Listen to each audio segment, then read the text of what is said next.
अब यो देशमा a man is always equal to another man है, नो म्याटर कति एजुकेटेड हो कति पैसा छ भन्ने कुरा होइन, मान्छे भएको आधारमा हामी सबैजना बराबर हौँ भन्ने कुरालाई हामी स्थापित गर्छौँ र त्यसको एउटा अचूक फर्मुला भनेको श्रम संस्कृति बाहेक अरू छैन है।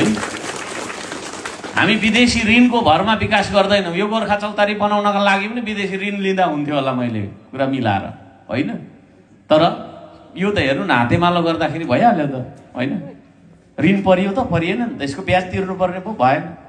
त्यसले गर्दाखेरि मनकारी मान्छे छौँ हामी, तर यति हो कि इमान्दार नेतृत्व नपाएको अवस्था हो, त्यो इमान्दार नेतृत्व दिन्छौँ भनेर हामी श्रम संस्कृति लिएर आइरहेका छौँ र सबैजना दाजुभाइ दिदीबहिनीहरूलाई यो श्रम संस्कृति महाअभियानमा which is not only a political party, political party मात्रै होइन, यो एउटा संस्कृति हो।